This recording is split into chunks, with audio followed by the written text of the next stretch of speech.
বাঙালির ঘরে উমা আসতে 2 মাসও বাকি নেই। আবাসন হোক বা বারোয়ারি, সব জায়গায় প্রস্তুতি জোর কদমে। খুঁটি পুজোর হাত ধরে শহরে উৎসবের ছোঁয়া লাগতে শুরু করেছে। রবিবার ধুমধাম করে পুজোর সূচনা হলো বেলগাছিয়া কেন্দ্রীয় সার্বজনীনে। বেলগাছিয়া মেট্রো স্টেশনের পাশে কৃষ্ণ মল্লিক লেনের ভিতরে এই পুজো হলেও প্রতি বছরই দর্শনার্থীর ভিড় লক্ষণীয় হয়।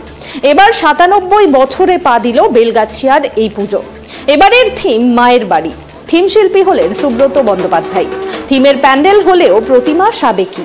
চারিদিকে সানাইয়ের শব্দে উৎসব মুখর পরিবেশ।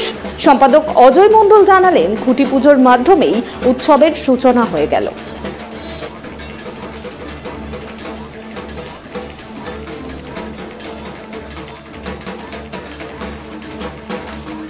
বেলগাছিয়া কেন্দ্রীয় সর্বজনীন দুর্গোৎসব কমিটি এবছরের 97তম বর্ষে পদার্পণ করলো বেলগাছিয়া মেট্রো স্টেশনের ঠিক পাশেই।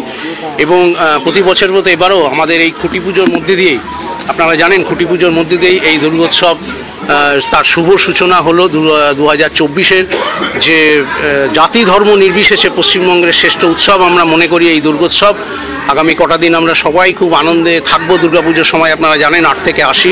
এবছরে আমাদের যিনি শিল্পী, প্রতি বছরের মতো এবারেও আমাদের শিল্পী সুব্রত ব্যানার্জি, এবং কলকাতায় বহু পুরস্কারে উনি ভূষিত।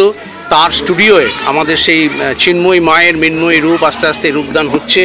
এবং এবছরে তিনি আমাদের জন্য যেটা ভেবেছেন, মার বাড়ি, এবং এই মার বাড়ি তৈরি হবে রাজস্থানের মারোয়ার ডিস্ট্রিক্টের একটা বিশাল অঞ্চল জুড়ে একটা জায়গা আছে। সেটা কিন্তু আপনার অসাধারণ দৃষ্টিনন্দন খুব শিল্পকর্ম সেখানে আছে।